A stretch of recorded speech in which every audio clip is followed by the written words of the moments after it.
here.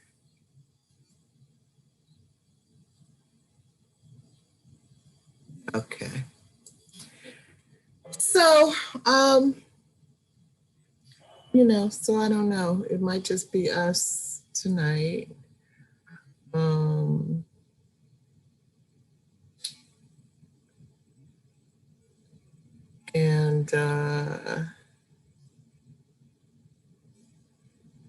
And that's okay with me because I'm ready to be done with this particular book.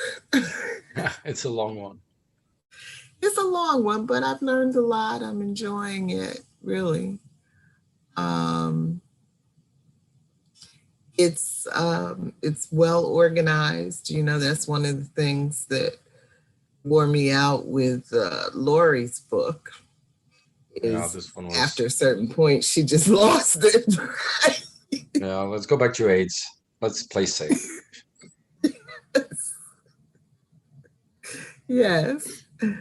So Graeber seems to be holding it together right down to the end. So I appreciate that. I guess he had a good editor. And so, you know, so I'm enjoying it.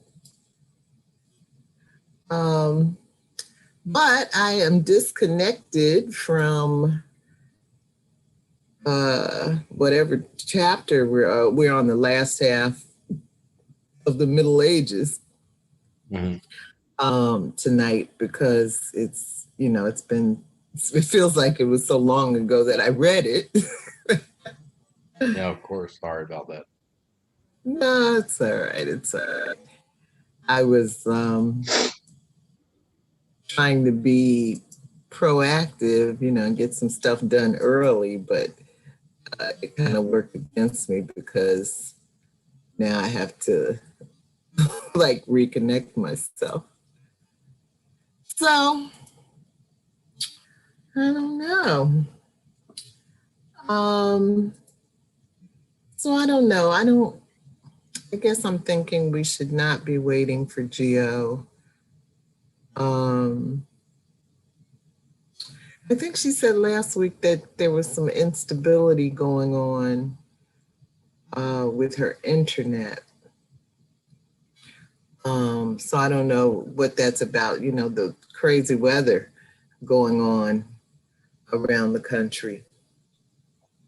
And there's also been a string of attacks. So by the Russians on Amazon, Google servers, Social Security, everything.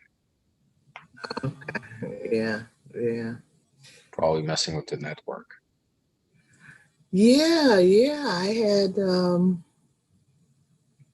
I saw some kind of message about that the other day. I told you I'm working on a website for the book groups, and I was trying to update a page and everything like froze, and then I saw some kind of message where some glitch had happened, and even Google was affected by it.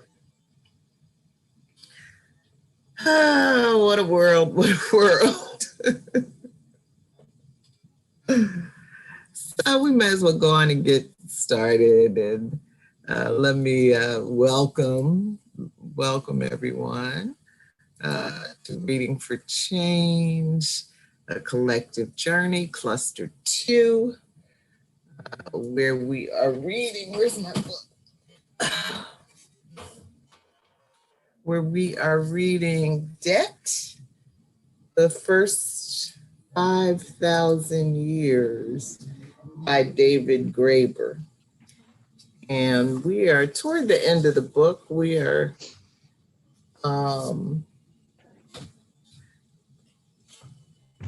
well, actually, I've been reading about capitalism. So tonight's discussion is actually, we're still in the Middle Ages. But you can learn more about Reading for Change, our book group, on YouTube, where all of the videos are housed, and on Facebook, where we have a page where we post events. and related material. And I'm working on a website, so one day soon I should be able to add the webpage address to this announcement. I'm Michelle Odom. I'm located in Brooklyn, New York, and I am joined by co-host. Hi, Rick Terry from Queens, New York. And Rick, let me just point out on the agenda, next week is a break. And then after that, we have 3 more discussions, 2 more chapters, chapter 11, chapter 12. And so I have not updated the, what's it called, the outline schedule. And I'm probably not going to. I just don't want you to get confused by the letterhead, which has our last date as August 13th. But actually, I think it's the following week. Yeah. So maybe I'll get that changed at some point, but probably not. No problem. No, figure it out. Thank you. But so the current and accurate dates will be in the agenda like they are tonight. And so tonight, actually, let me do some reading because I need to reconnect to this chapter. So this is our second discussion about chapter 10, the Middle Ages, 600 AD to 1450 AD. The last half of the chapter. Let me figure out how to share my screen. It's that one. Share. Okay. Do I need to go full screen? Try it like that. Make it a little bigger. Some of my artwork. This is money, money, money. So the last few chapters, Graeber has talked about different time periods go back and forth between emphasizing the use of cash versus credit. And so this particular period in the Middle Ages, 600 AD to 1450, the emphasis is on cash. This picture, I believe, is one of the universities. I think that's the first university ever. And these are some knights. So this is a chapter about that kind of thing, that kind of stuff. Make it bigger so I can see it. Okay, can you see that? Yeah, okay. Saint Basil, right here. Saint Basil was particularly offended by the crass dishonesty by which moneylenders operated, their abuse of Christian fellowship. The man in need comes seeking a friend. The rich man pretends to be one. In fact, he's a secret enemy, and everything he says is a lie. David Graeber. In the last half of chapter 10, the Middle Ages, 600 AD to 1450 AD, David Graeber explores events in the far west, Christendom, commerce, lending, and war. Europe came late to the Middle Ages, but followed the basic pattern of disappearing coinage and retreat into virtual money. Oh, this was virtual. Signs the continent had finally entered the new age included financial abstractions like recognizing money as a social convention, use of paper money, and the use of bills of exchange. development of universities, transcendence or progress over empires, as well as the suppression of religions, slavery, and violence. In this profoundly cosmopolitan era, trade increased, as did technology. Oh, here comes Gio. People and ideals spread more easily, and more citizens were able to spend time contemplating age-old questions. The church, in notorious, murderous, and catastrophic ways, the church, hey Gio, the church sought clarity in its views on usury during the High Middle Ages in relations between Christians and Jews. Gold and silver had found their way into churches, centralized states receded, and increasingly the church came to regulate markets. At first, the Catholic attitudes toward usury were just as harsh as Muslim ones, and attitudes toward merchants considerably harsher. Amidst the last great debt crises of the ancient world, church fathers like St. Basil and St. Ambrose wrestled with what proper Christian attitudes toward usury, profit, and commerce should be. The famous exception of St. Ambrose, in accordance with the Old Testament, prohibited usury toward Christian brothers, but allowed it toward strangers like Jews. The church had little to say about feudal dependency, and many conceptual issues remained unresolved. In earlier times, both Rabbi Hillel and St. Ambrose found exceptions could be made when lending to those outside their communities. In practice, during the High Middle Ages, English kings and princes often encouraged Jews to act as moneylenders who could charge extravagant interest. Later, they would seize Jewish property, imprison and torture the people, and encourage pogroms.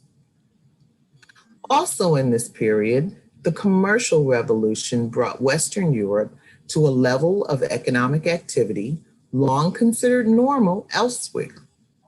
The church then closed some of its loopholes on usury, but relaxed them for commercial loans.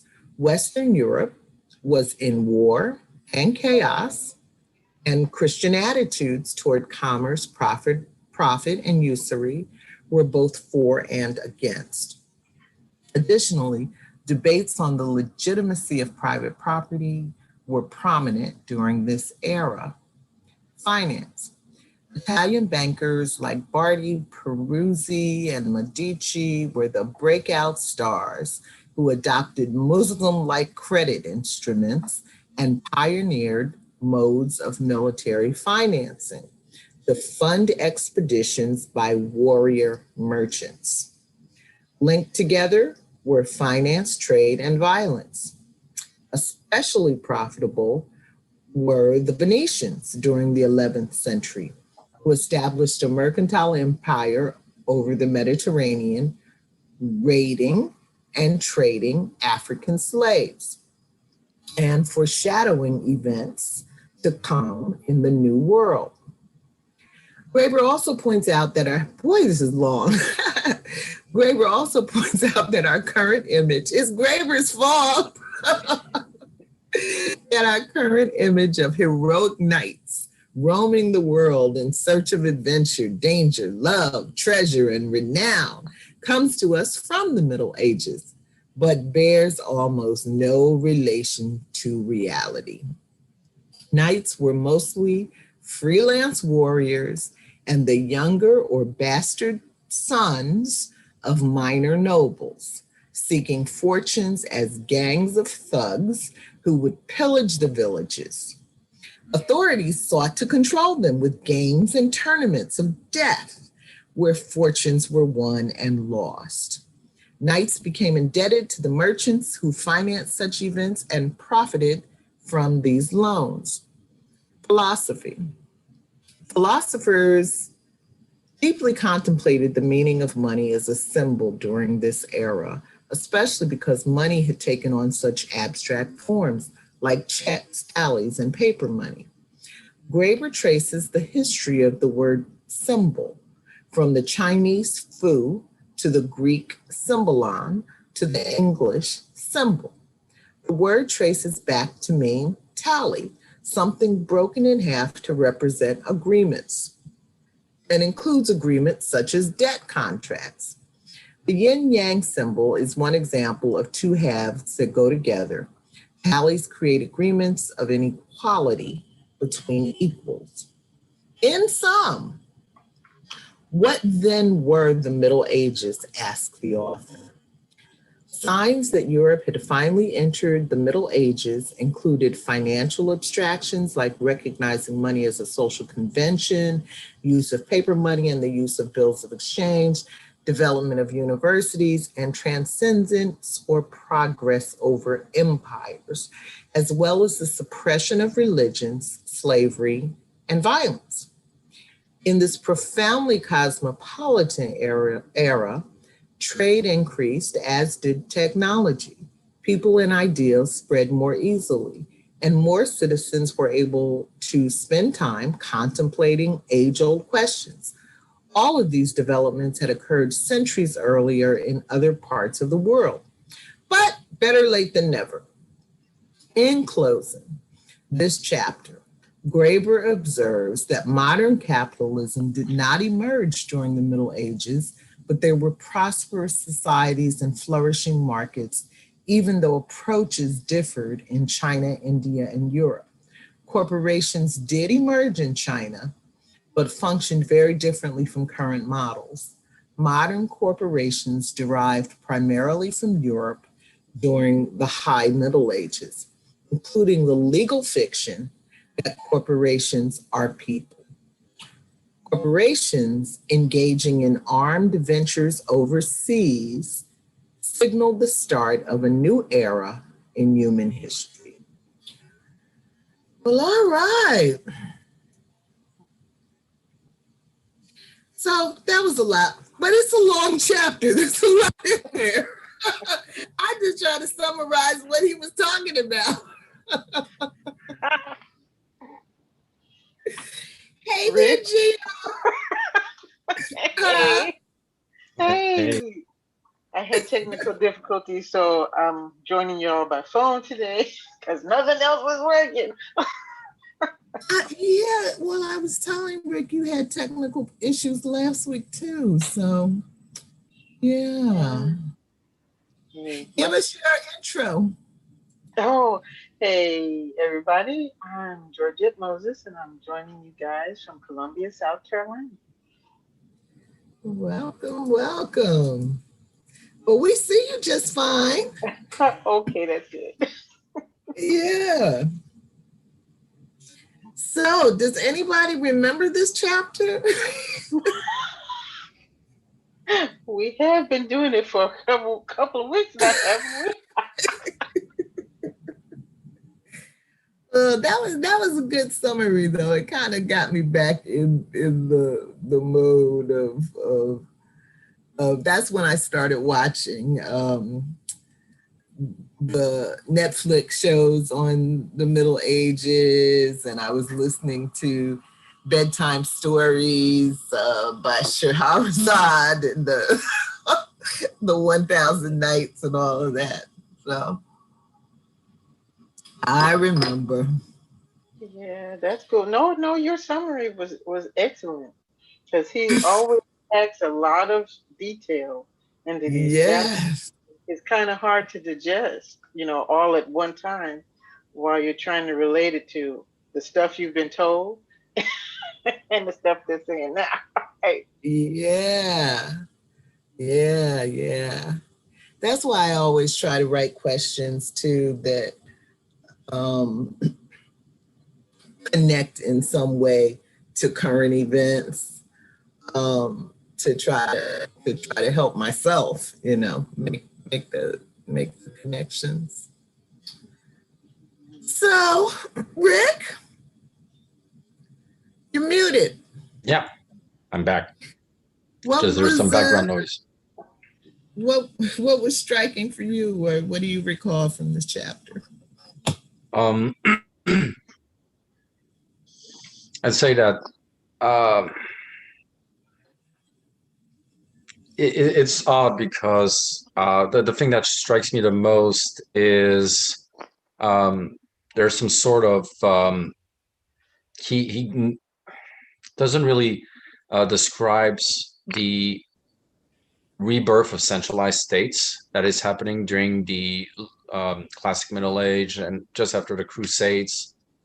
The fact that money was also a symbol of power and prestige, and that coinage, one of the reasons they went back in the High Middle Age during Carlomagnus's time to coinage, well, to paper money, well, not paper, but virtual money, was that they had gotten a silver money, first silver money in 400 years, first, official empire money, imperial money, and all the coinage disappeared from the at that time Frank Empire in a matter of years, because all the Muslim merchants were using that to trade with people who didn't know how to use it. So, for example, they would get at the border, or they would trade spice and stuff in exchange of that coinage. And for people of the country, that was, well, that's useless to us. We're hungry.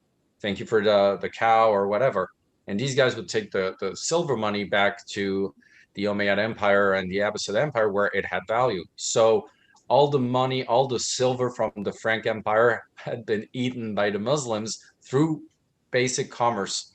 So there's something he forgets, I think, and that struck me, is how much people had lost total understanding of even the usage of money. Mm-hmm, mm-hmm. And because they were precisely Christian, part of a bigger family, the village, and part of a even greater family. But during the Middle Age, one of the biggest problems was always this tension between being a Christian and being a politician. And that's why we always say that Europe created something that not a single empire had thought about. Even the Jews didn't think about that. There's a temporal reign and there's a spiritual reign. So the profane is for the king, and the king will commit sins because this world is imperfect, and until Revelations, the king is allowed to commit some sins as long as they're for the greater good of Christianity. Whereas the Pope is a spiritual leader. So this tension is impossible to resolve, because in the entire empire, not only banking, usury, or the powers that be, is that Rome was a power without a real army, but it had the power to undo empires. So how many times, like, he didn't touch base on the fact that the French and the Germans replaced the Pope with anti-popes at the city of Avignon and another city in Germany, where they said, the Pope would say anathema on your population because you're not obeying to me. And in return, they would name a Pope who would say anathema on the Pope of Rome for not obeying to us. So it was very confusing to everybody. And it's chaos in the sense that Christianity, people forget they were sincere in their Christianity. They should not be sinning right now. They know Jesus Christ has come and given us the truth. So why are we still going at war? And that's also how they use crusades, to tell people you can't fight Christians, but you need to expand your land. We get it. You're landlords. So let's go to the Holy Land. And that's how kings came back. Kings were just symbolic. They were jokes to most people back in the Middle Age. In France, they only came back after Joan of Arc, and wasn't even French back then, helped them. France was back then, 95% of what is France today was English. People forget those things. The Middle Age is very crazy. So, that tension between Christianism, its purity, and real life is what made Europe. Strangely enough, even that this depressed demeanor all true Europeans have, from Italians to French, comes from the fact we are told this world is an illusion of evil. We're not allowed to kill ourselves because we won't go to heaven, but we will commit evil. But we need to know when, how to repent. So, and people become crazy with that, and money goes with that. How can you be a good Christian if you have the tool that Judas got to to let Jesus Christ be caught. And this is the whole thing about the Jews that people forget. The anti-Semitism in the Middle Age was like, well, you killed Jesus Christ, so you can handle the Judas money. Money was seen as, and Graeber doesn't have to quote, it's a quote from the church back in the Middle Age, around 1000, again, usury, money is stealing time from God. Well, one thing I noticed was that I don't think he ever uses the word crusades, because I was looking for it as he was describing all these pogroms. But it sounds to me, Rick, like maybe he had a bit of restraint, because the man is trying to cover 5,000 years. And the Middle Age is crazy, but he's missing the point that let's think about something. The Pope in the year 1000 was against kings, was trying to create a monogamy in Europe, started with the Gregorian reform, which Gregoire the sixth or seventh, what he did is to destroy the power that landlords had. Landlords had a wife and they had mistresses, and priests and bishops had polygamous relationships and women had polyandrous relationships. And that would allow to create gangs. They had stepbrothers, and they knew everybody, and everybody had relationships that were kind of familial. So to destroy that power they had over him, he made marriage monogamous, faithful, and pure. In other words, don't have too much sex except for reproduction. And that destroyed so many relationships between landlords, that then you have the Crusades. And at the end of the Crusades, like 14, when America is starting to be discovered, who's the Pope? The Borgia. A family of rich merchants who managed to place one of their richest guy at the top, who has a wife and children, it's okay, who has orgies on Christmas Eve 1495, in where right now the Pope is sitting, and they were at war with the Medici that you named here. So you see these merchant families becoming noble. So the old Middle Age Don Quixote, that's all about that. The knighthood existed at one point. Not in the sense of honor, but in the sense of, going to war and stuff. New nobles are no longer the ones fighting. They're the ones just getting through politically, through banking, finance, and paying. The reason why Borgia got elected was because he paid people to vote for him. So because bishops had debts and mistresses also that they had to finance. So, it's interesting to see that Graeber misses how there is knights are thugs, but they're cool thugs. They weren't like, there's stories of knights who during the First Crusade, which was either way between the Northern French and the Southern French. It was against the Cathar, which was a religion that's kind of like it's like New Age, let's just say that. And they went to the south and they fought them, and there's been a big war. And one thing that's interesting during that period is that knights would get angry at Inquisition, the first Inquisition agents. They would go to villages and unearth the bodies from people who had recently died because they were Cathar, to degrade them. They were not allowed to have a grave. That pissed off so much villagers that they started killing them. But worse than anything, the landlords, who were not even Cathar, who were Catholics, went after the church, said, hey, I don't need this order. I need order. The spice isn't going to come here if people are fighting and burning stuff. I need money. I need stuff. So they, in Europe, they're credited, all these knights, of creating, of making European economy possible by creating walls where there was, those murals inside the court.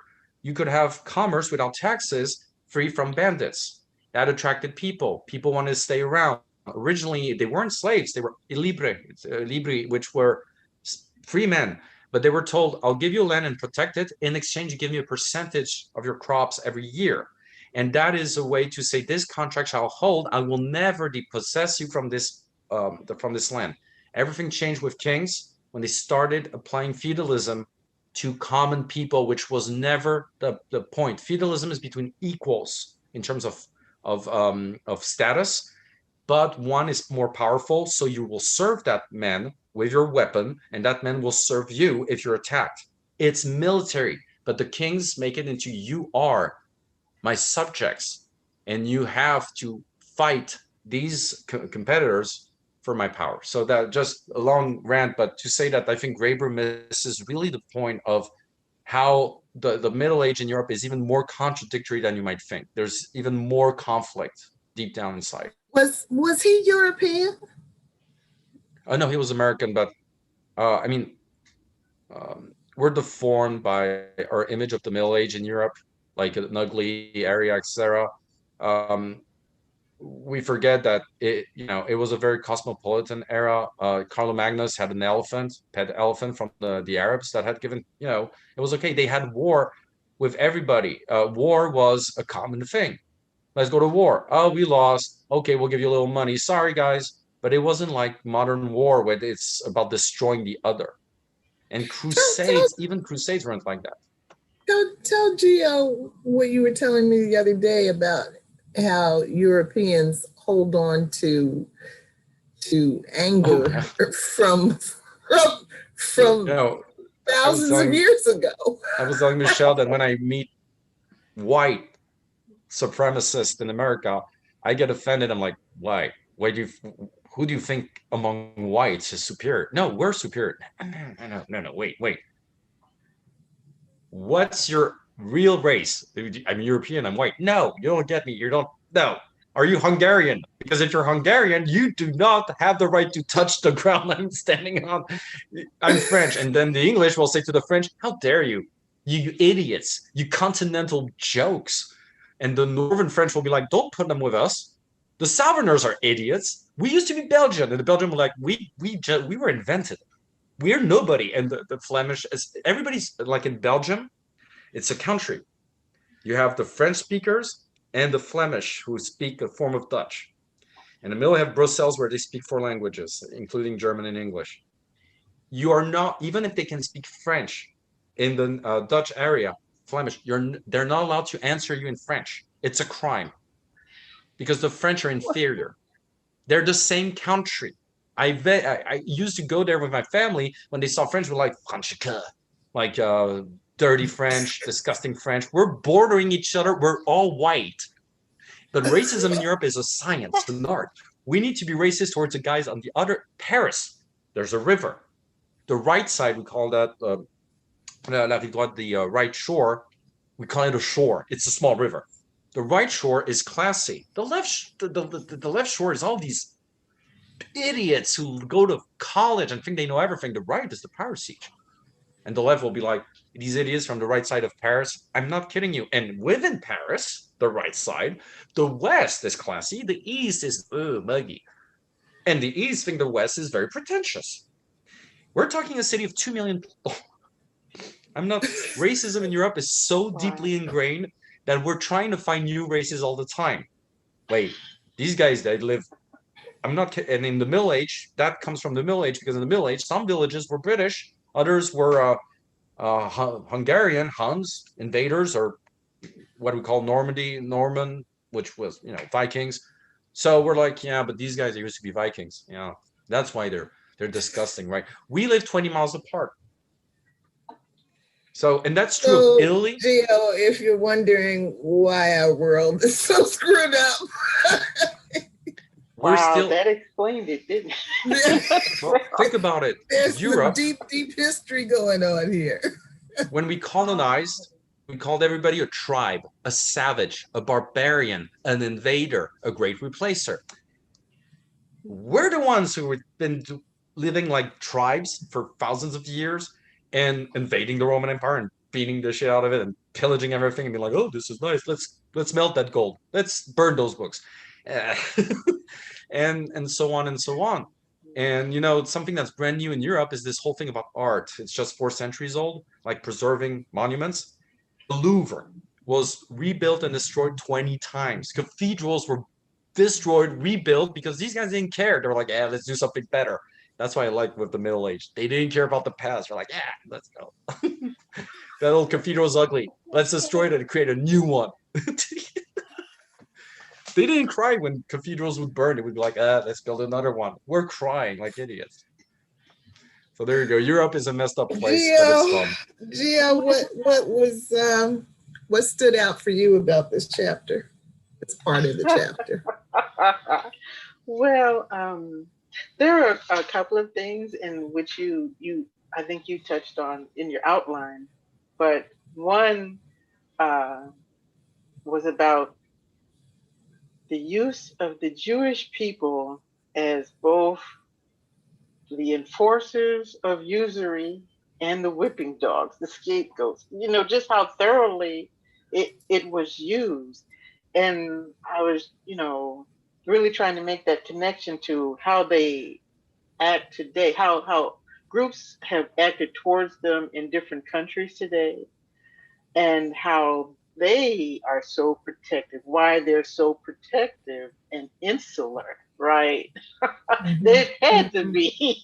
Oh, good grief. Yes. I was like, okay. Yeah. The worst part got is some deep wounds. it was not engineered. The worst part is they were sincere in both options, because here's the thing.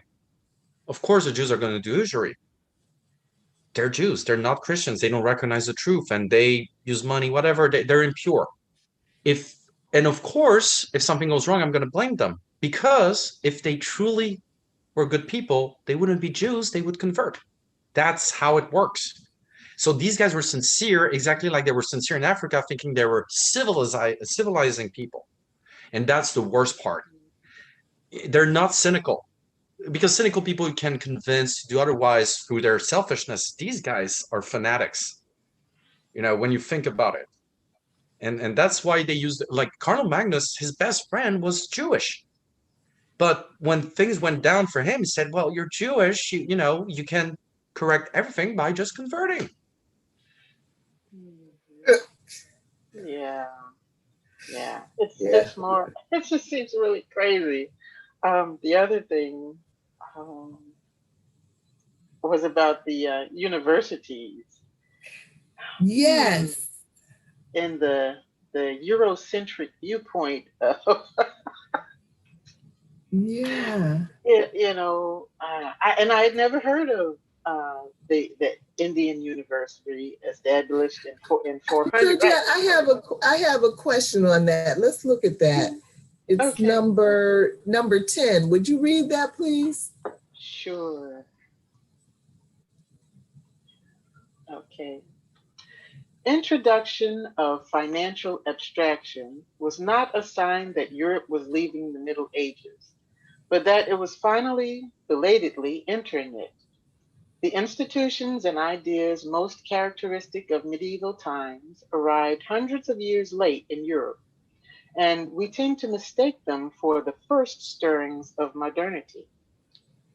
Concepts like bills of exchange were in use in the East by 700 or 800 AD, and institutions like universities had been in use all over China and the Near West, from Cairo to Constantinople, centuries before the creation of similar institutions in Oxford, Paris, and Bologna. For example, the Landa was founded in 427 AD. Question A.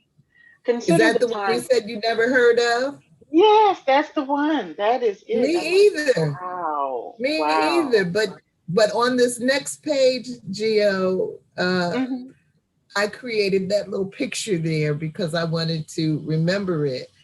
And so that first picture is Nalanda, 427 AD. And then the University of Bologna, 10 something. Yeah, 10 The University of Oxford, 10 something. And Paris University, 1150. Yeah, I'm like, wow. Yeah. The details are very important, right? Yes. And who gets to write the history book? That's very important. Just to mention about one thing, the Bologna University is accurate. They're the oldest, not the first. Now, Nalanda has been destroyed in 1100 by Mughals, if I remember, or 1400. These are still standing. Nalanda is in ruins. Okay. That's the meaning of Okay. because we all know they're not the first university. The first academy, by the way, was 5th century before Christ in Athens, Greece. So, no, but just Okay. they're still standing. That's the Yeah. difference between countries that were invaded by Uh-huh. Europe. Oh, so right, Okay. context is extremely important because regular people would just read that as, oh yeah, it's the oldest, it's the first. That means the Still first, standing. Right. but it's But not. So it means the oldest that is still standing. Those they that Right. try to burn it. they try to burn it. It's Europe. We try to burn stuff to make a point. Make a point. So burn baby burn should have been a European thing. It should exactly Oh, have been we're so American. we love burning so much stuff that the Russians, when we arrived in Moscow and conquered it, the French, they burned their city down. So we would die of hunger during winter time, and it worked. That's the Germans destroyed bombed their own bridges. The French, we don't burn our stuff. That's nice, and even the Germans don't. The famous, Hitler said this berry burning, and von Sortitz just didn't do it because it's Paris. German barbarians know what's beautiful art. They're astonished. Sorry, that was racist. That's the old European way coming back. The Germans, these barbaric people. We're from the same nation. Whatever. I don't know what to say. It's a human condition.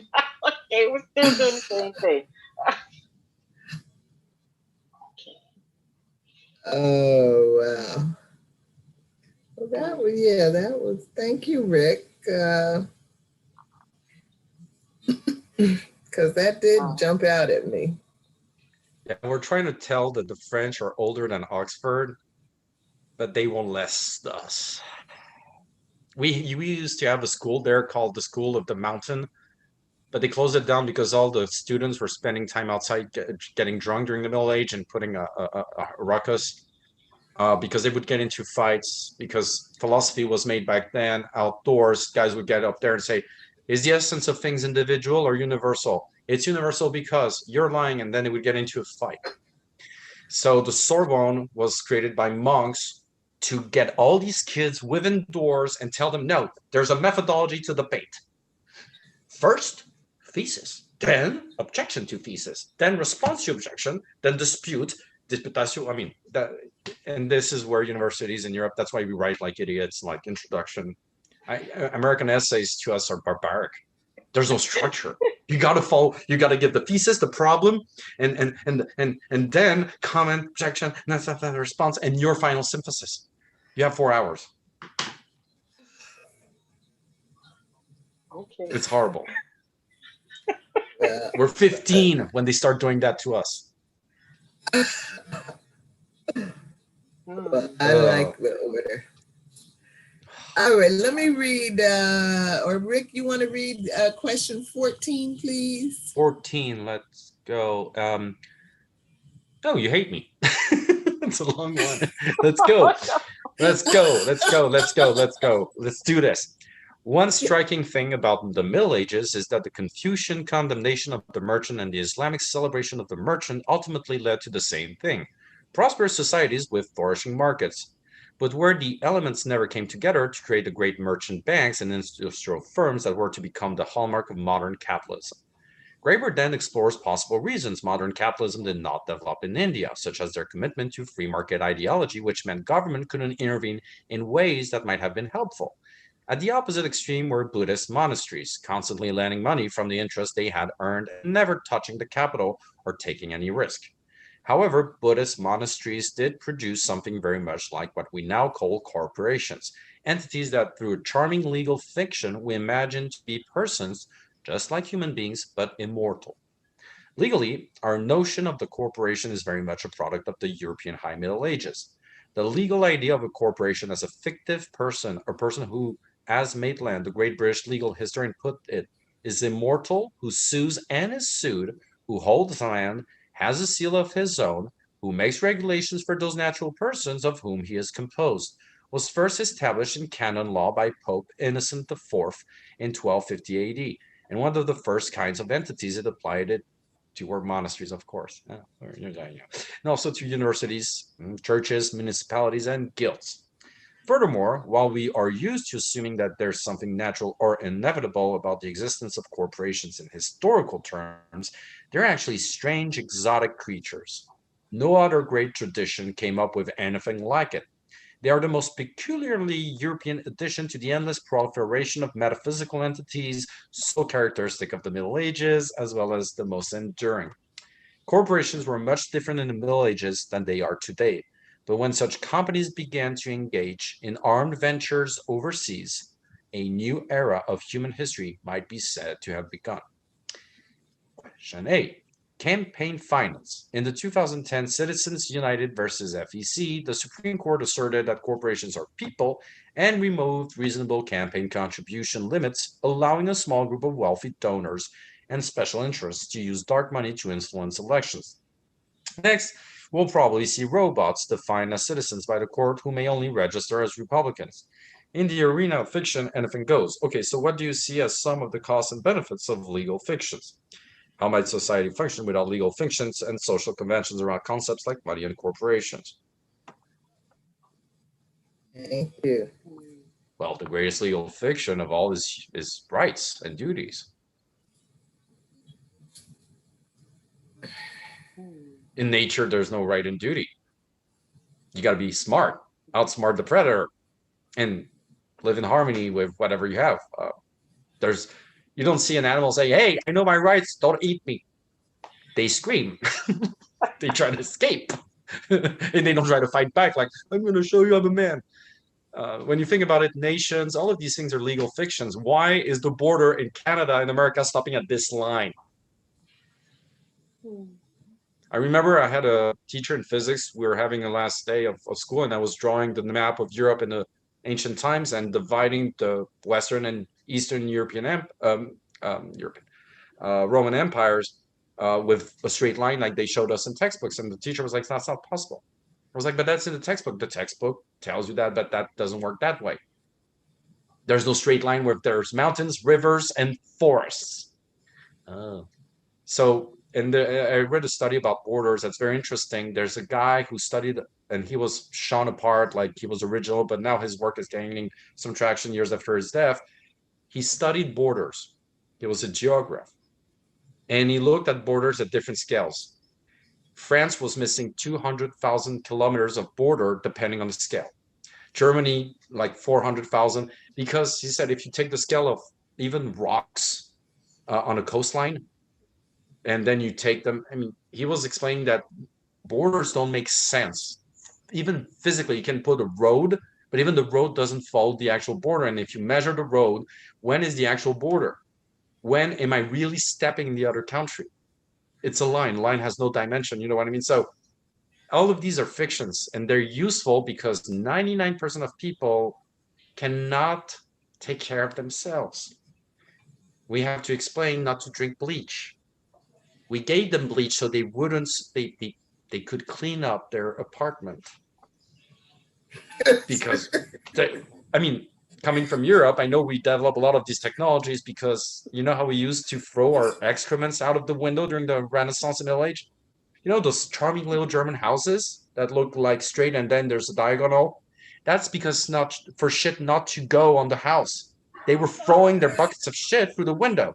Something they don't show you in costume movies, era movies of the Renaissance. The King of France, Louis XIV, when he wanted to have a dump, just did it there, and somebody would be behind.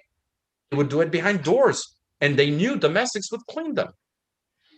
They were horrific. They say that Henry IV, the first time he undressed, the woman fainted because he hadn't taken a bath in 15 years. That's the Renaissance. It's a and there's a French comedy about that where you see it's a period movie, so it's about something serious, but the movie's fun because they're all very dead serious. It's all the actual quotes that are beautiful language from that time, and there's a guy talking to the king and starting to shit in front of the king. King's like, "Shall we destroy the English? I don't know. I don't." There's somebody. That's more accurate. Oh my God. So, what's the name of that movie? I gotta find it. I will find it. I promise. I think it's one with Blier, who was one of those French crazy, like, Americans talking about transgender people. We had movies in the 70s about that. And there's an incredible monologue from Depardieu to Gerard Blanc, which is, I'm going to beep in you in the ass. And they're both naked in the bed. And he says why he's going to make him feel so good. And Blanc is not gay. And he's like, when you want to speak well, it is beautiful, his little mustache. Yeah, we're crazy. That's why, Americans can't live in France. Scarlett Johansson tried to live 2 years in Paris. She left. Really? I didn't know that. Yeah, What she divorced. what did She married a say? French guy and divorced after 2 years. Of course you did. In France, we don't divorce. We go through drama phases. We cheat. We show the picture of the person we cheated to our boyfriend or girlfriends. Like, look, I did that because you don't love me enough. And the guy's like, what is love? It's actually like that, and it's horrendous. So So these art films are depicting real life. That's not. slower because the French usually it goes in 40 minutes, which is bam bam. Oh, you hate me? Have sex. Then you always have sex with me when I'm trying to tell you something. Have sex again. And then she's like, you know what? You're exactly what I need. So that's why I need to leave. And she leaves. Then she calls back a week later, or you call back. France. So I I like the legal fiction of human rights. I do not like the legal fiction of corporations as people.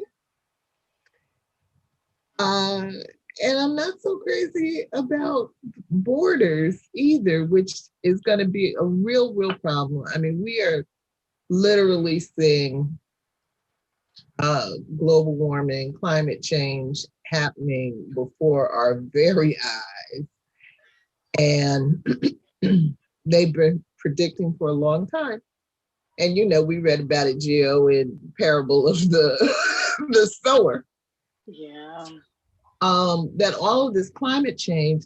I mean, I went to right across the street to the store the other day, a couple of days ago. And I had on my little lightweight mask, but I could barely breathe. And it's not until the next day that I heard on the news that New York was sucking in the smoke from the West Coast fires. Yeah, crazy. It's 3,000 miles away. But all of this very intense climate change that's going on is going to cause people, it's already causing people to have to relocate. And you simply can't fuck up the world and then try to limit the movement of people who are trying to get away from unlivable environments. And just, so, we always talk about Syrian refugees. Fiction of borders is going to be really problematic. Since since the late 90s, early 2000s, Europe, especially Spain has two small territories in North Morocco called enclaves, Ceuta and another one. Very small cities. They're assaulted. I can send you the videos every night by African immigrants attempting just to cross the border, because then there's the refugee law of the European Union. So they sheltered in. I mean, they have huge walls. Like, don't talk about Trump. They started first. And the reason why people in Africa, before Syria, before all these wars, were trying to flee is because desertification is happening so fast that the Sahara is moving forward in the south. Ivory Coast, Togo, they're starting to, Savannah is taking foot on forests right now. So they can no longer live off the land.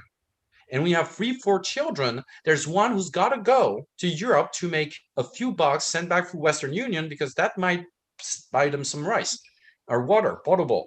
So climate change, I mean, in Africa has been very clear for 20 years. But now we're noticing because, the Germans got a flood and there are people who died. Why Germany? I heard people, that happens in other countries. Welcome to the club.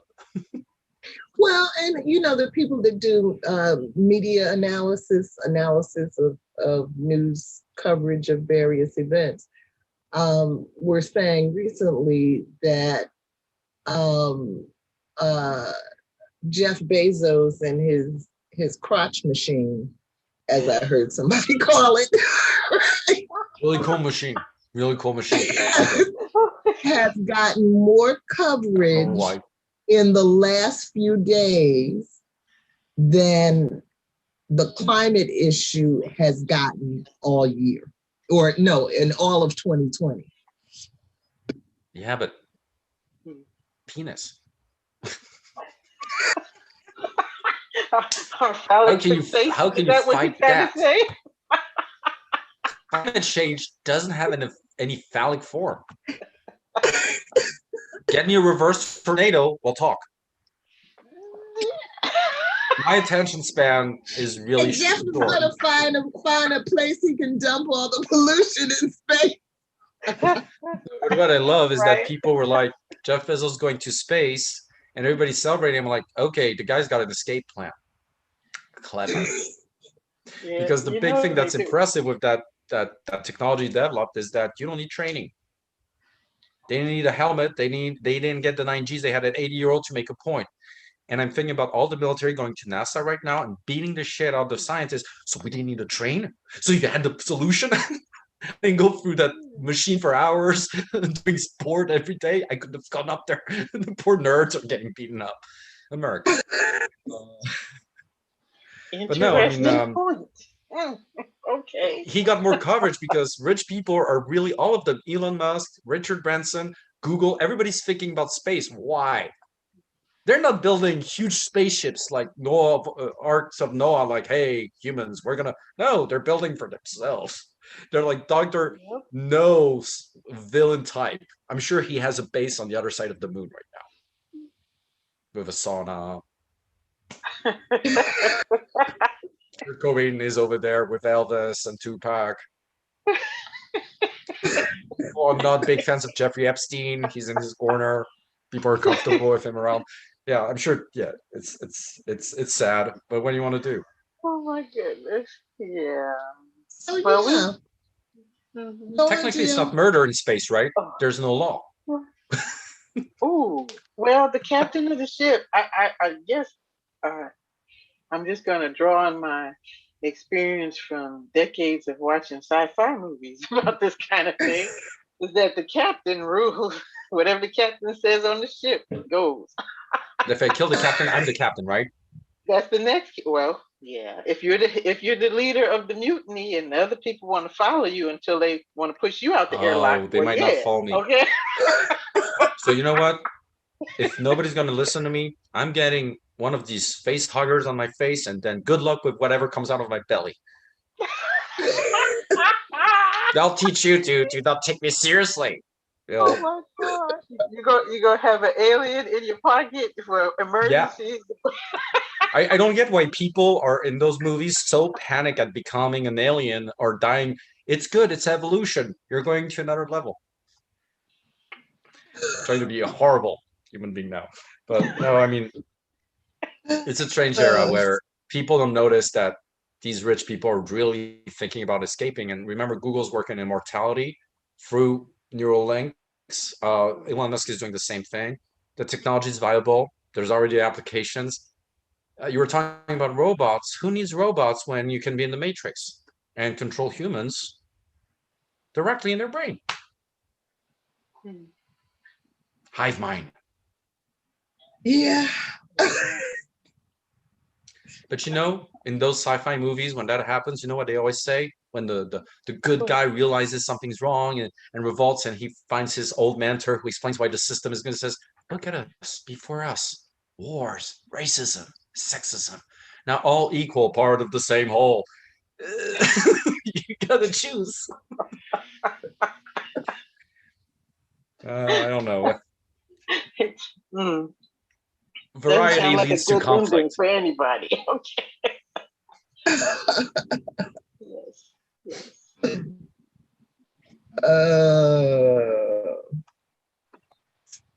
What else? What else was striking about this chapter? Not enough sex. over time, you realize that at the first stories of Graeber, there's a lot of sex. And over time, the new systems don't take it into account. And on the opposite, that's not something Graeber notices. The church, Muslims, don't talk about it. You're right. At first, it was open, an open negotiation tool. And as soon as these systems appear, it's like, no, it doesn't exist. No, children come from the sky. Shut up. Yeah. Like, seriously. Yeah, you're right. I hadn't really noticed that, but you're right. And remember how Europeans behaved towards African women when they met them. There was a lot of Missionary that. position is the rape position from priest to teach African women the truth about the world and purify them. It comes from there. Missionary position. We're teaching barbarians how to have actual sex, not doggy style. It's really coming from this racist mindset. People, you want to have some cancel culture. Missionary is a word that needs to go. It literally means wife beater in a way. But I'm converting you by force. I'm a priest. I'm doing that. I don't like sex. I hate sex. I'm doing it for you.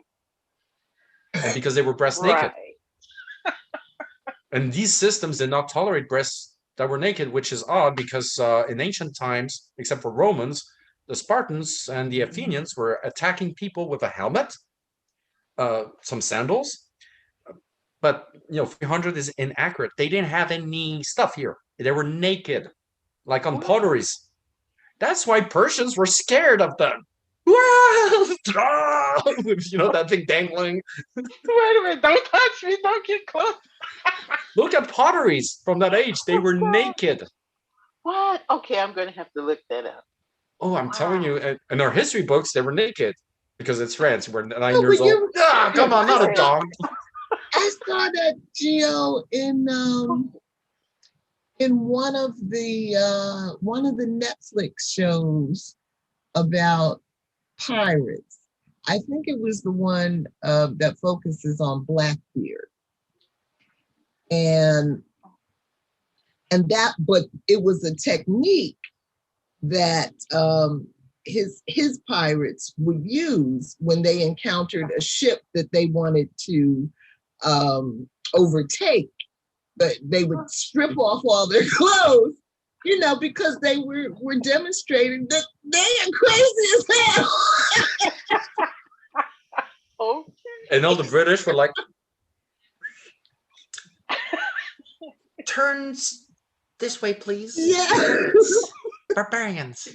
And so the other people on the other ship would get scared. They didn't want to fight them because, just like you were saying to me, Rick, the other day, that nobody wants to mess with the Russians because they're so insane, and it's, but when I think about it, that's how I used to handle my brothers because, I was one girl. I had 3 brothers. They always liked to fight. I just wanted peace, love, and happiness, but that wasn't good enough for them. And so I would have to go banshee in order to get them to understand enough. No, when women go banshee, that's not cool for us. We just want to murder each other calmly. You guys come in hysterical. You got to calm down. That's how men behave towards. I love it. Women are like, guys are yelling at each other, and somebody says, should we go for dinner? Oh, calm down. We're having the conversation with women's space. I noticed that in reality, like guys scream at each other and, oh, I'd like to go to the bathroom. You always need to go to the bathroom. Like seriously, what's wrong with us?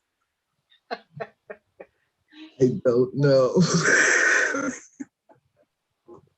I think it's because there's a series of movies that are very old from the 50s in Japan that depicted these men who had been in World War II, and all Japanese men as well as European men were raised until 7 years ago. You're gonna fight, you're gonna kill an enemy, you're gonna be a man, then you're gonna have a wife, put her in her place, which was coded word for beat her, if re-educate her, have children, make sure that your son is a good boy. If he's not, destroy him, and so on and so on. And then the war happened. and it was over. And whole new generation of Japanese men and European men were told, you need to find masculinity in office work. But, castrated men wasn't feminism. It's office work. It's capitalism. And Japanese in those movies would be so awkward in social life, and they would not be able to manage family life. And in the household, the whole theme of these movies is that the woman is the queen, and she very subtly, like a leader, knows how to manage her man and her daughter without even telling them they're managed. So those movies are great, but they show the despair of these guys. That's why men, after 30 years of office, take a gun and start shooting colleagues, because we're still being raised implicitly with this idea we are supposed to fight back and be strong and violent. The day we can't be that because there's a job and stuff, the day we have nothing to lose, man, our psychology, our education leads us to those things, to this form of violence. So to say that it's a gun problem in America, no, in America, you're told if you don't have the hottest women in the world, or several, actually, even if you get the hottest, you need several to prove yourself. If you don't have a great car, if you don't have, you're a loser, you're a loser, you're a loser. Am I a loser? Violence. And it's true of a lot of how we raise our kids today as our boys, which is to be a man, you need to be able to, if you translate it, kill, rape, and pillage.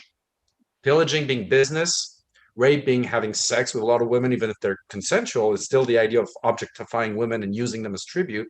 And finally, there's this idea of killing, which is destroy your competitors. Even if you don't kill them literally, if they commit suicide 10 years after, because what you've done, you'll be satisfied. It's really this world we're in. And we have to understand this India and China don't have this, haven't had that since the prehistoric times, I guess. Only Europe keeps having this tribal mentality and is contaminating the world with it. We know. Am I frozen? No, you're good. You're good. Okay. Yeah, there are a lot of things about this culture that are stupid. I was listening to this podcast the other day that was talking about the design of the open workroom, where you have 10, 50, 100 people in one big room. I've worked in some places like that, and they're horrible. But I think she was a psychologist that wrote this book on this topic. Was just talking about, how that developed, and what a horrible idea it was. But and how suppressive of productivity it is. But what I can't ever seem to understand is, if we know something is bad, if we know something is harmful, if we know something doesn't work, why can't we just have an honest dialogue about how to fix it? But of course, we're living in a world where they're still admonishing people to wear masks in the middle of a pandemic.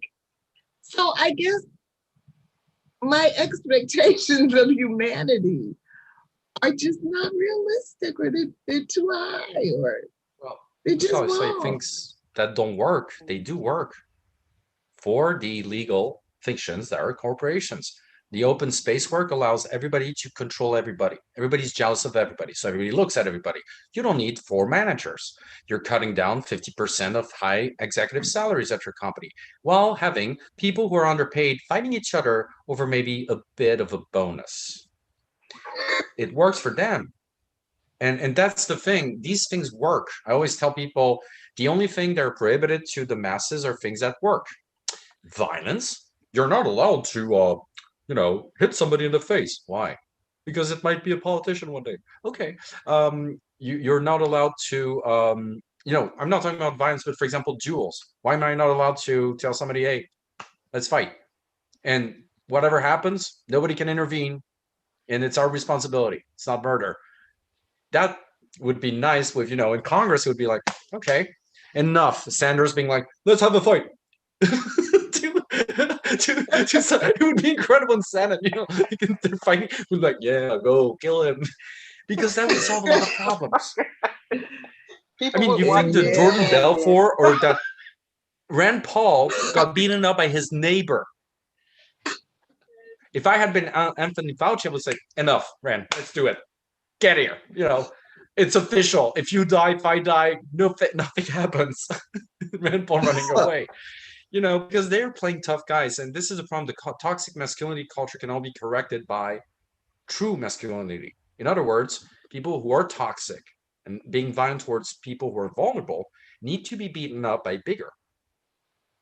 And that's what works, unfortunately, with these guys. Think about Trump. The worst thing for Trump is getting slapped in the face. He won't be able to react. What's he going to do? These guys try to pretend like, remember when Trump said that Parkland would have gone in and chuck the shooter? I know he did a lot. He said a lot, and we forgot stuff. He was Donald Trump. When there was a Parkland shooting, he was doing press conference saying, go in and just chuck the guy, huh? I would have gone there and da. Really. So these guys really believe that they're strong. You need to wake them up. And the problem is that when we wake them up, then people look in horror and say, you're violent, you're a bad person. I'm like, that guy was raping some, okay, whatever. To the groin. But, it's just, I think there's violence and strength. It's always a distinction. You were talking about middle-aged philosophers. They make the distinction between fair war and unfair. Fair war is strength. Unfair is violence. So fair war is when you're invaded, when they attack you, or when they spit on Jesus Christ. That's Thomas Aquinas. So crusades. Good. So that's the exception to it. But the general idea was that you are not allowed, and Europe developed, the strange thing with Europe is at the same time we're developing all these barbaric methods of attacks and colonization, we're also developing at home the idea of just war, which is prisoners should be fed, clothed, and not killed, and treated properly, and don't take pictures of them. You're not allowed to humiliate them. And that dates before the Geneva Convention. That was already there. The Kant book about the good war of our time, which is, gentlemen, please shoot first. That was like that at one point. 18th century, then Napoleon came in and said, why? Let's kill them all. That's how he shook the world. He decided to, he's sending the cavalry right away. Why is he doing that? And, it lasted while it could. It was good. We were conquering the world and then Russia. So, just in a nutshell, I think there's masculinity and femininity are real things, not genders. I'm talking about something deeper. There is, the yin and the yang. Men have feminine values, masculine values, women too. We're not actually targeting them properly. We're confusing strength with violence, confusing charm with weakness in women. Charm is actually a weapon. Marilyn Monroe's quote, women have two weapons, tears and mascara, but you can't use both together. That's pretty good. But, I think we need to, young boys need to be taught, and that's why I always praise martial arts, judo, etc., because I'm the strongest. Okay, I'm just, okay, after 30 of such e-bombs, the kid starts thinking, I'm going to learn and be humble.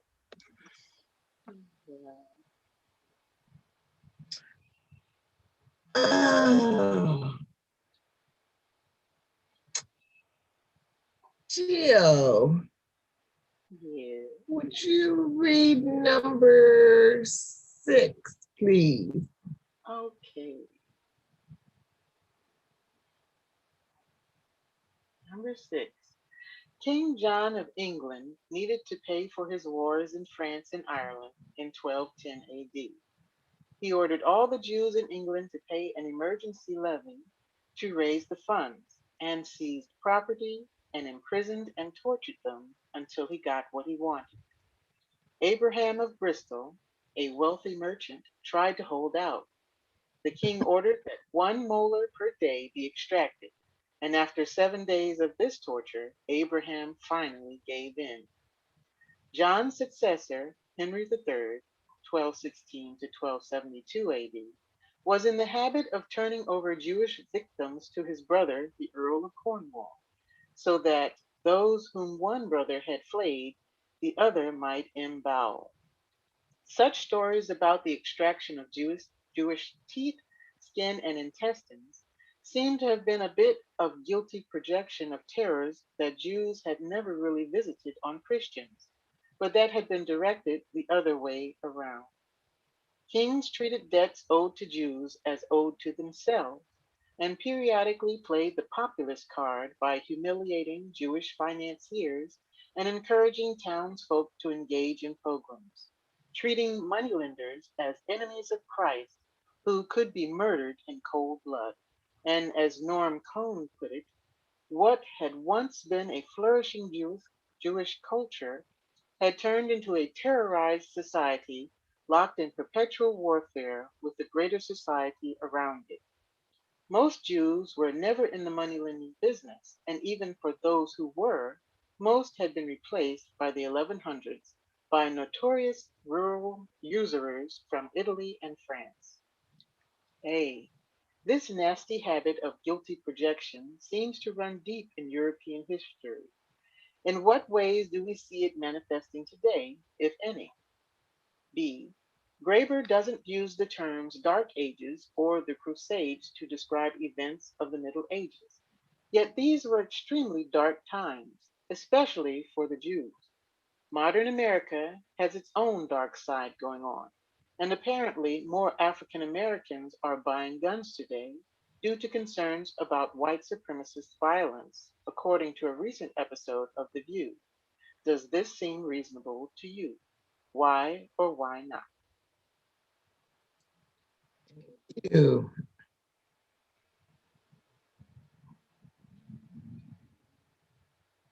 Hmm. What's strange is that we Um, also did that during World War II. The Swiss and the mhm. Germans would extract the teeth, everything from Jews that were deported and murdered. And it would become, we always say Swiss banks are full of gold that was melted from Jewish teeth and possessions, as well as churches in Europe. Our beautiful golden candelabras come from Jewish people we pillaged after telling them to make money, because we can't. We're pure. We're not with money. Money is dirty. And it's very deep. In France, anti-Semitism can manifest itself naturally in people that wouldn't be anti-Semitic, just because in France you never talk about money. You never give your salary. That's extremely uncalled for. Do never ask about somebody how much they make in France. Everybody will look at you like you insulted their mother of the C word. You can't do that. But Jewish French will talk about the money they make. And I can tell you that by our education, we look at them like it's racism doesn't always come from racist ideas. It can be created through something more subtle that doesn't look racist but moral. Money's dirty, or what? They're dirty. I'm not talking about anybody in particular, but in Europe we know we always say has money. So, and guilty projection. I mean, I guess we feel guilty. We'd say we come from the Romans and the Greeks, but we feel guilty about the fact that it's not true. We destroyed them. It's called the imitatio imperium imitatio. It's the imitatio in Middle Age vernacular, which means we become the Roman Empire, Germanic Roman Empire, the Carlo-Magnus Empire, which was technically the Roman Empire, Constantinople saying they're the Roman Empire, the Russians saying they're the Roman Empire, the Polish saying they're the Roman Empire because they say we descend from there, and actually this and that and this. The French go back to the Troy War saying, oh, we descend from, Paris. So we cannot be these Achaeans, Germans, Athenians. We're Troy. They're and Troy founded Rome in old mythology in Europe. So we're Roman and the Germans are Greek. And it's so ingrained that Heidegger during World War II justified Nazi Germany by saying we're Greek. We're resurrecting ancient Greece. No Christianity, no morals, no good and no evil. And the French during the colonization were saying that's the cosmopolitan Roman Empire. We are conquering Algerians and everybody else. We're hurting them, but like the Romans hurt us. And then they'll learn, and there'll be a black president one day. Of course, all of this was a lie, but that gives you the whole mythology these guys have in their minds, and that they project onto other people. And I guess that's why more Black people are buying guns, because you know, things are not going well. Things are not going well. I'm hearing Rodney King's voice. Can't we all just get along? And it looks like that is not going to be the case. And I'm usually, more of the optimist, but I don't know. These times feel very, very dark to me. So,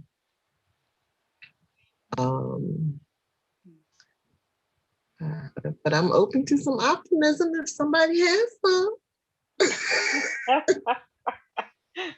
We're going to be too busy burning up or drowning from fires and floods to need to use our weapons on each other. We better be trying to learn how to grow a garden or in a greenhouse or something. Okay. Well, how to distill some water. By historical experience, what will happen is that the lazy people with violent means will get your garden, and that's what happens when resources are even scarce. We don't live together when things go south. The Roman Empire was living together. The barbarians came in. Well, they didn't destroy the Roman Empire. It was destroyed from within, but still, decadence is a real thing of societies. And decadence comes from the fact that people forget why we started all of this.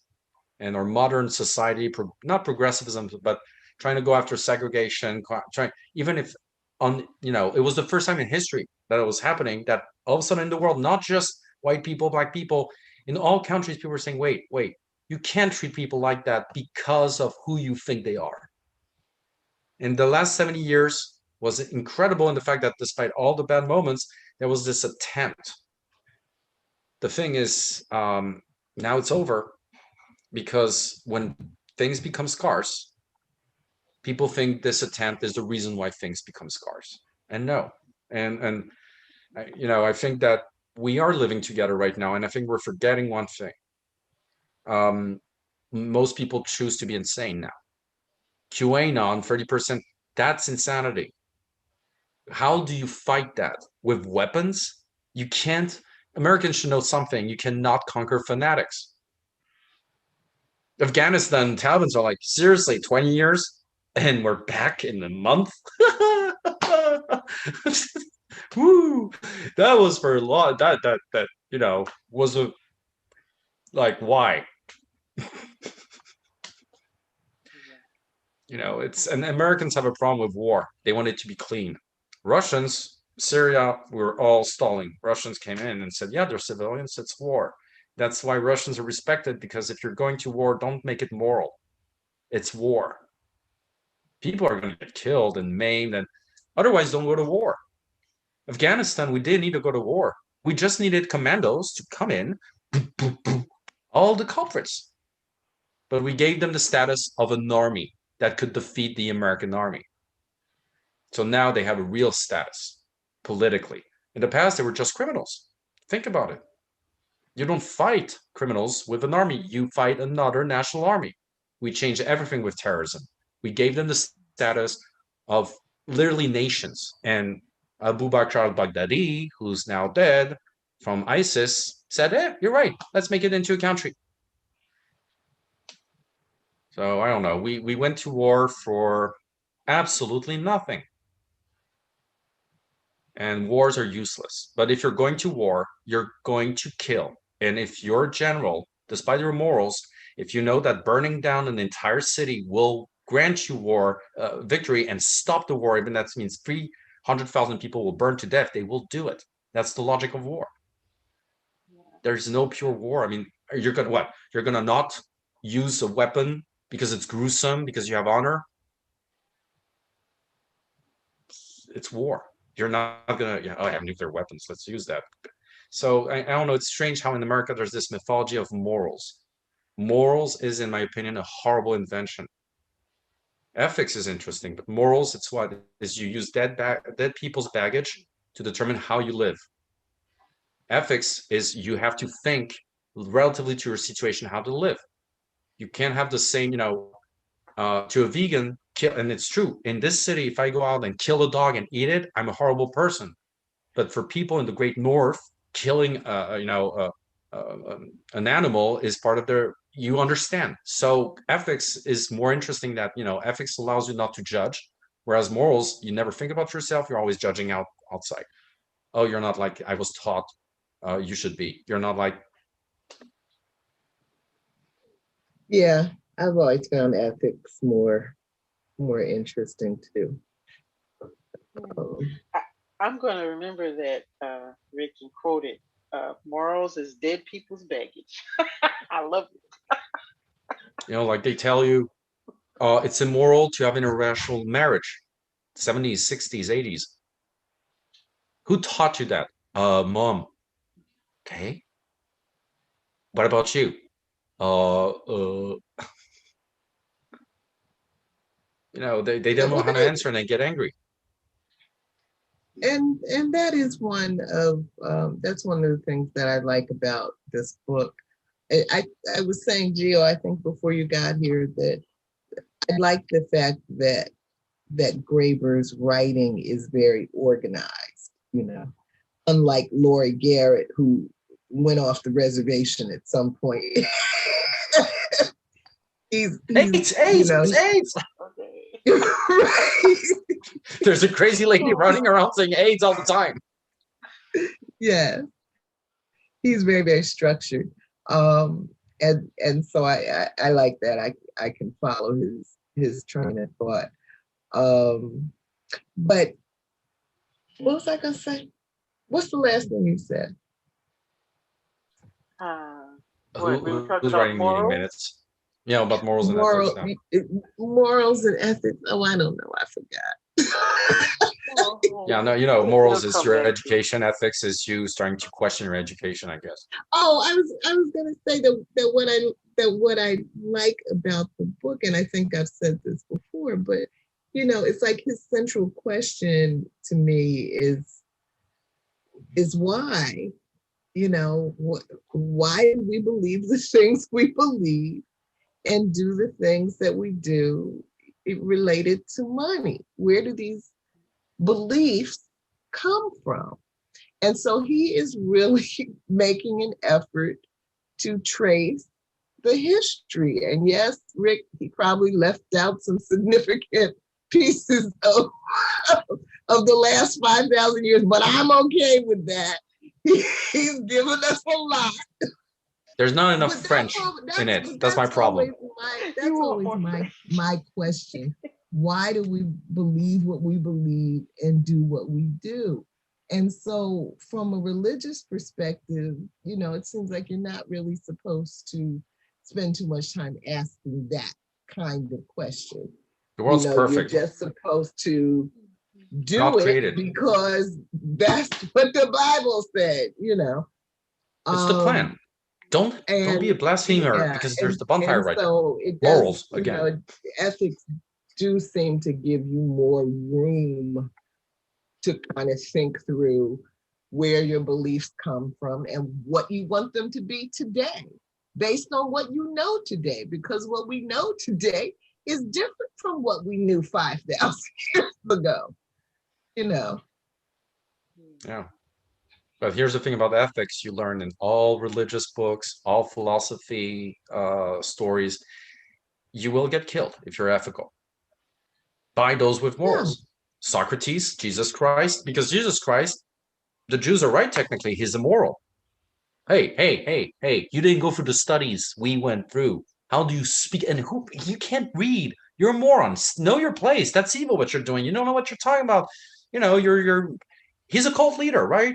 I mean, let's talk like normal people with Jesus Christ. He's a cult leader. We have a good thing going on with the Romans. We had 400 years of bullshit. So finally we have some stability. This guy comes up, says he's the king of Israel. Come on. Yeah, the guy, of course, he maybe did not deserve to die that way, but he brought it upon himself. I would have loved living in the Roman Empire. I would have been like, everybody would have loved me. I would have talked like that about Jesus Christ. It would be, those Persians, I miss the Roman Well, Empire. apparently there were a lot of people that they nailed to the cross, which I didn't realize. I just thought it was a Jesus thing, but apparently that's just how It's they a did death penalty in Rome. It's the death penalty for common criminals. That's why the symbol of the cross in Jesus Christ is so brutal.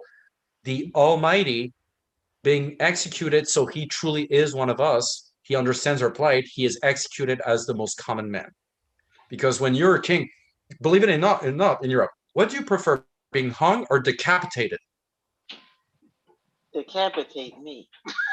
Hanging takes a long time. So you're a noble, because in Europe, you would hang people who were common criminals, but an aristocrat or anybody would be like, please execute me as a man. And they would give their neck. Please don't hang me. Oh no, please don't hang me. They would cry like, please decapitate me. And you're like, this is an incredible civilization. People begging to be decapitated, only in Europe. And the good thing about Jesus Christ is that the cross was never used again, not because of respect towards Jesus Christ, but because, wait, you think you're better than him, dying like him? Seriously, St. Peter got, executed the other way around, which is horrible, with a reverse cross, because he didn't want to imitate Jesus Christ. He was not worthy. Okay, oh yeah, you don't know that story about St. Peter? Oh my God, that's how he died in Rome. Okay. Let me show you the icons from the St. Peter reverse, reverse cross. The cross of St. Peter is an inverted Latin cross, traditionally used as a Christian symbol, but in recent times also used as an anti-Christian symbol. But originally, real Christians in the Middle Age wore it upside down, say, I am not worthy of Jesus's model. What? And the symbol, it is associated with the martyrdom of Peter the Apostle. The symbol originates from the Catholic tradition that when sentenced to death, Peter requested that his cross be upside down as he felt unworthy of being crucified. Oh, they never explained that in church in America? I mean, when we're 4 years old, they say, he died that way because he was worthy of Jesus. That's the whole thing. You're not worthy. Okay. I wasn't really paying that much attention. The only thing they explain in church is about your 10% tithes, okay? All they care about. The building fund. The gospel is so gruesome, actually, when you think about it. So no, seriously. I didn't know people didn't realize that. So by the time you get to American chattel slavery and all of the horrific violence that white folks inflicted on Black folks and Native Americans and all of that, white folks had already gotten this stuff down to a science on each other. We started on ourselves. You started on yourself. Yeah. You know what Carlo Magnus did with the 5,000 Germans that refused to convert to Christianity? What? He honored them. He decapitated 4,500 men in front of their women. Okay. The war was over. They became Christian. Yeah, that's a heck of a conversion tool, isn't it? No. That's how we did things.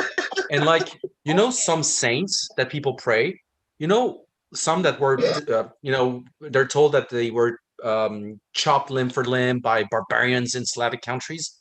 No, these Slavs were doing what the Japanese would do later. You're poison. Missionaries are poison. And in Europe, you always had some thinkers saying they're poison. They will poison your mind with weakness. And the Roman philosophers, while the Roman Empire was crumbling, were saying that's because of the Christians. And the Christian was like, no, it's because you're sinners. So, but Christianity, read Nietzsche, read all great thinkers. In Europe, there's always been this will, even in the Middle Age, of thinkers to get very close to the sky and say, it's all bullshit. And they're poison. Yeah, but they better say it in a silent, low voice, and they'll be the next examples.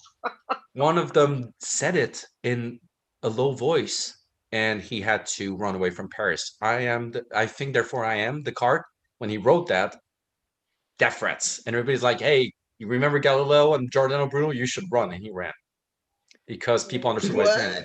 Oh, I love that quote, but I didn't know that. Well, he deducts the certainty of a reality. You don't know what reality, but there is something that does exist. And the only proof something does exist is yourself, not God.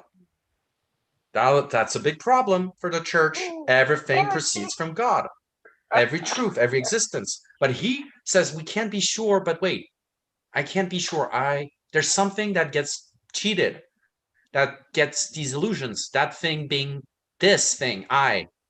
So I think, therefore I am. But then he says, he finds a solution for God. But because I'm limited and I don't know what the content is, and I can think about something greater and superior than myself that knows things, that idea cannot come from somebody that finite. So it got to be God. And he actually stole that proof from Anselm, a philosopher that everybody had forgotten. I mean, he was a treacherous man. He was supposed to die before 5 years old. But then he survived. And at 12, he knew maths and everything, got bored, and left his family to go to war at 13. So he went to war, 13 till 20. Back then, you started earlier because death was very sooner. And then he became a scientist, went all over the world. He went into duels, the famous stories that he went in a duel for a woman. And when he won, he did not take the woman. He left.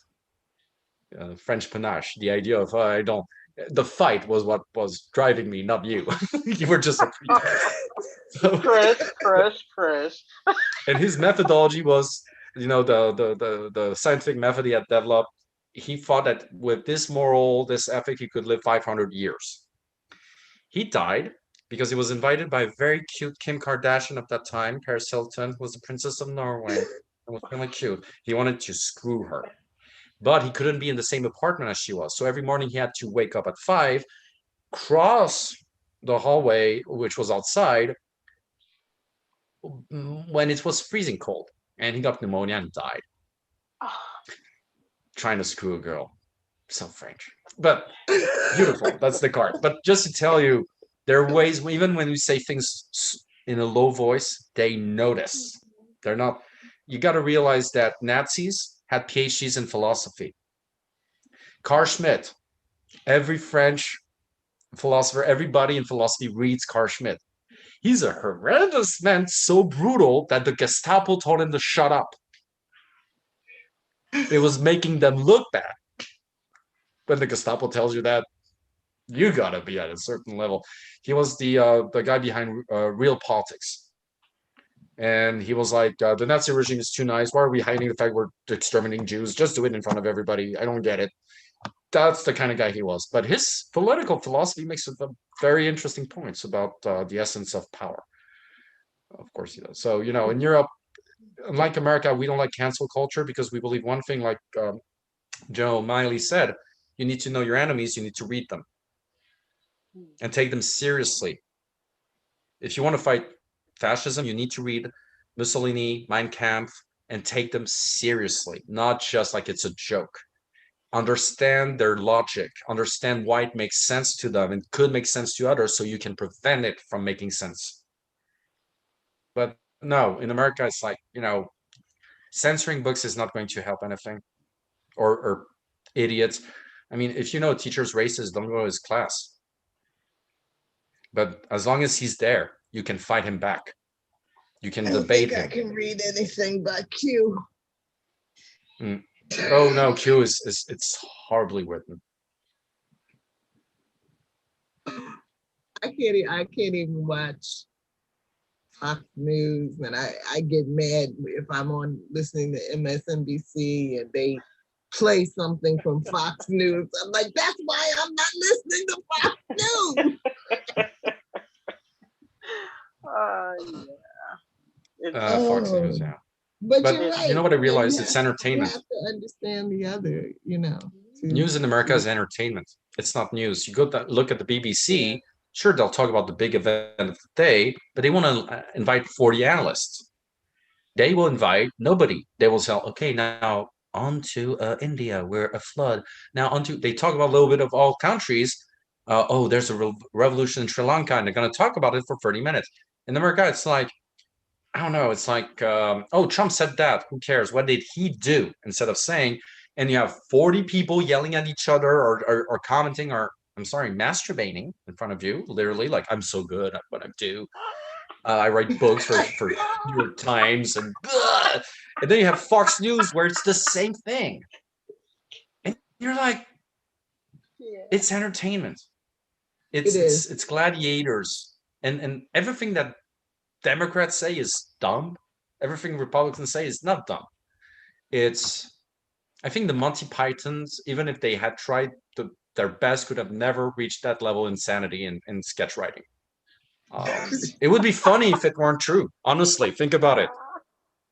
It would be incredible as a sketch, but it's not. And I don't know, Republicans. I just don't get them.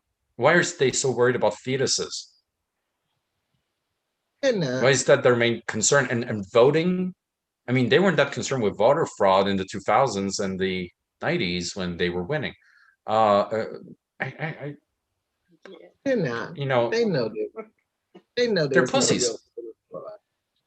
They're all pussies. I mean, seriously, Proud Boys, you can masturbate only once a month and you need to take a beating. That stuff I was doing with my friends when I was 12. And then I grew up and realized this is false masculinity. You know, a real man is, a real man, in my opinion, somebody talks about duties more than rights.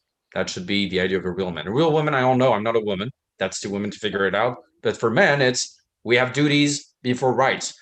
And men are complaining that, oh, you can never content a woman. Yeah, we know that. It's a paradigm. It's a given. We're taught that by our mothers. You can never satisfy women. Okay, but you got to try forever. Otherwise, don't get married. No, seriously, right? Men know it's the Chris Rock sketch. I don't know if you ever watched this one. It says you can never make a woman happy, but you gotta try till the end. You never have to stop. You never stop. You married that bitch. He goes, I cannot stop. Because what men don't understand is that process of trying is what makes you better. And this is why I know how to. The way I seduce women is try ridiculous stuff to make them happy that I know will fail, but then clumsily fail. Make them laugh. You gave away your secrets, Rick. Because the effort is what women want. They don't want to hear about how strong you are, how your passion for stamps is incredible. Don't talk about stamps. I know guys do stuff like, they talk about their stuff. No, don't talk about yourself. Do something crazy. What did I do once? Oh, yeah. In France, I spoke in French American. So I can speak with perfect French accent, no problem. But I would speak French like je ne comprends pas, like I was a tourist. And that would allow me to say outrageous stuff like, oh, you have bikes that drink poop, which is true, by the way. And when I would see homeless people in France, I would like, oh, but they have dogs. Does anybody take care of the dogs? Typical American bullshit. And the girls in Paris started speaking to me like I was an idiot, but a charming idiot who they wanted to have sex with. And during intercourse, I stopped having my accent. It was beautiful. She took it strangely, like well and not well. Well at first, and later like, but wait, you lied to me. Like 20 minutes later, I'm like, come on, you gotta choose a mood. But you try to make life magical. Like there's a great technique I have. If you're with male friends and you want to talk to a group of women, you go there. I go there. I can't accept to do that. And I'm like, hey, can I buy you a drink? Very aggressively. And they're like, no, thank you. And then I'm like, really? Oh my God. Start yelling and storm out, making myself an embarrassment. What happens then? My friends are embarrassed. They're astonished. They're speaking now. What's wrong with your friend? Oh, he's an idiot. Huh? They sit at the table, come back 30 minutes later and explain the plan. So they understand it worked. And, they keep you at the table. Have fun. That's the thing I always tell people. Women want to have some fantasy, not you talking about how strong you are. They don't care. They can find way stronger. There's way stronger than you. Always. Okay, Rick, I think you got it. I think you figured out the the mechanism of It doesn't work on all women.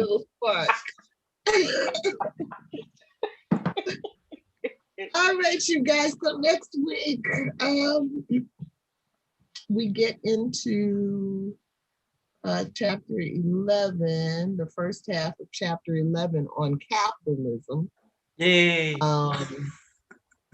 Yeah, and I've already read that part, and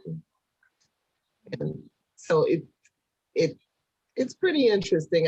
But I think it's just because it's closer to our own era, so you start to feel that change happening in the book. Like, oh yeah, I've heard about this. Yeah. Yeah. So I will see you next week reading our story together. And Gio, I have been working on a website for the book groups. Oh. And it grew out of BJ, my friend BJ Rick. BJ and I are working on a project related to The Handmaid's Tale, right? Mm-hmm. And we're going to do it with TruthWorks Network, one of her companies. And so she made me an administrator on the website for TruthWorks, which is done through WordPress. And when I went to set up my account there, I realized I already had an account from years ago that I had forgotten about.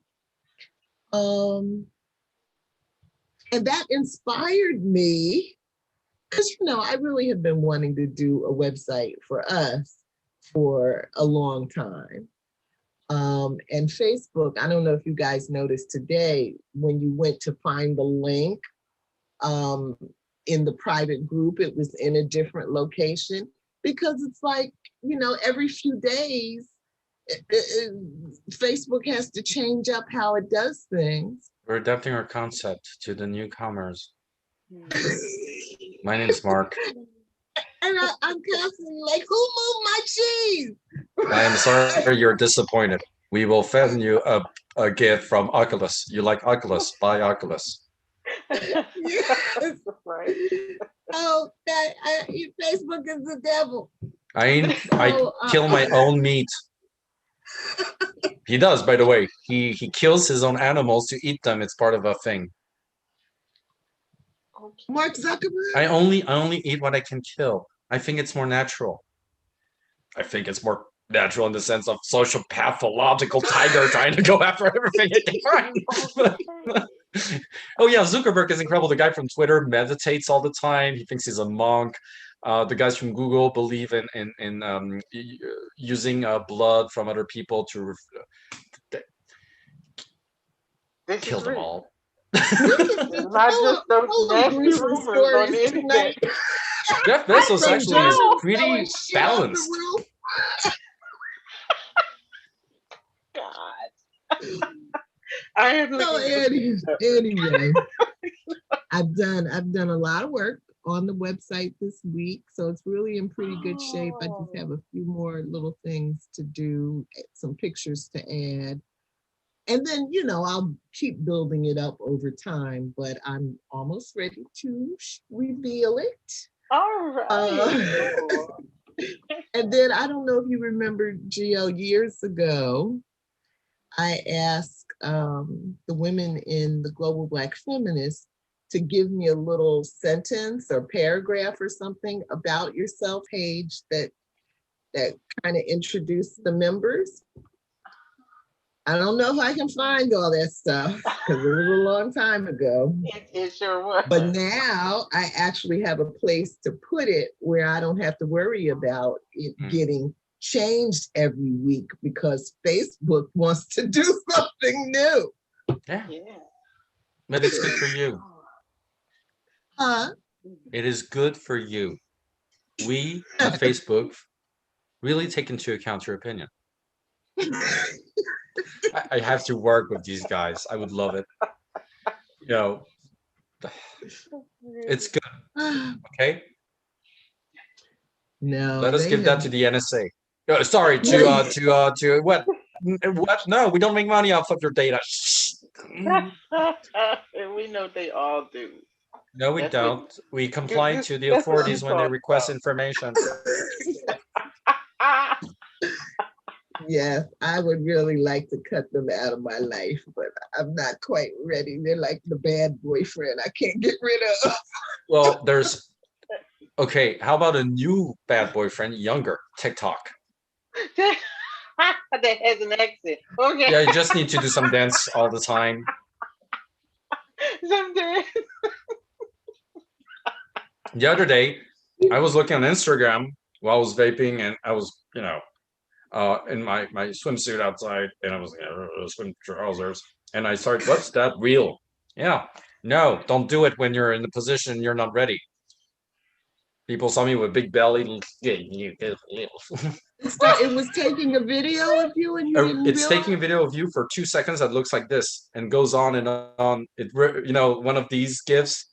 And so I was like, with the big belly coming up and down, I was like, what? Oh my No. goodness. What? But Facebook and Instagram knows what's good for me. They taught me a valuable lesson. Be ready to be filmed all the time. Okay. So, It's oh my important God. that you look good when you influence. Oh my. Oh my goodness. Oh God, the world my This is our world. grandchild is gonna You know- have to deal with. Yes. I got really old last week because there's a tweet that got viral of a Gen Z, I'm getting old, person, these younger persons, and they were like, wouldn't it be great if they create a social media when you get to the page of the person, you hear the favorite songs? And there's a guy who responded, accurately, we're at a point where our generation doesn't remember what MySpace was. Wow. I feel old, and also I feel like MySpace deserves more credit because it's the only social media where you actually needed content to open an account, music or paintings or something. There was ridiculous stuff, but it was fun. I was friends with Pantera. I thought I was, but I realized it's just somebody administrating their account for me. Pantera, the last band to use the Confederate flag, and they were like, oops. They were using it in sheriff, all these, Confederate flags removed from their original meaning. And that they did for years, in the education, like with states' rights. And when you read the guy who created the Confederate flag, it's really clear what it is. Celebration of white supremacy. Superiority, he uses, it's a better word. It's not we're supreme. We might have a superior race. We don't know. We haven't found it yet. That's European. But it's BJ was making the point the other day that her grandson, our grandchildren, they won't even know what it was like what freedom means. They won't know what it was like to have voting rights. Well, no, they'll know that even more. I disagree. I mean, all the likes, all the comments, etc. They learn how to vote. They learn how to express themselves. It's just towards stuff that doesn't matter. they no choice. You know, when I go to a Starbucks midtown, I want to murder people because I just want a coffee, but they want a macchiato with half this, half that, and then they ask questions about where do the ingredients come from. And one day I got angry and said, slave countries of the empire. Oh, sorry, we're not supposed to say that. She was shocked. She said, "You think some countries are slaves? You're offensive." I said, "No, you are. You're taking their stuff. I want to take their stuff too, but I'm not making a big deal out of it. I'm shameful. I'll just make my black coffee and read. No sugar, no nothing." I know some kids harvested that. That's why I drink and nobody sees me. Yeah. Humans, we humans are something else. All right, you all. Take care, Have everybody. a good week. You too, Michelle, You Jill. too. Stay safe. Have some fun. Yeah. And Right, you know what? too. If you get coronavirus, try to get an original mutation, a new one. So you make the news. That's my new ambition. I want to get it, breakthrough infection, but I want it to be called Omega. Oh. I love that. No, I don't. And the I symptoms are don't 700 more get it. contagious, and everybody starts getting naked. It's a horrible disease. Horrible. People in Canada will die. Oh my God. I don't want any version of it. Oh The my first, the God. last, or any of those millions of variants in between. Yeah, but you got to give credit to the South for that, and to Republican states. Thank you very much for working so hard to make it mutate. Oh boy. Yeah. Yeah. That happens. Thanks, Gio. I'm inside. I'm taking my supplements. I'm following protocols. Okay. Not me. Take your vaccine. You know why? Because it now improves my Wi-Fi. It works. I'm telling people, get the microchip. Change the world. Better than Starlink. Okay. Take it to Betsy. Oh, is that why I haven't been cut off the internet lately? Exactly. Bill Gates is a benefactor of humanity. Oh my goodness. Thank you, Billy. Take care. Okay, guys. See you Good next weekend. week. Bye-bye. Okay, bye-bye.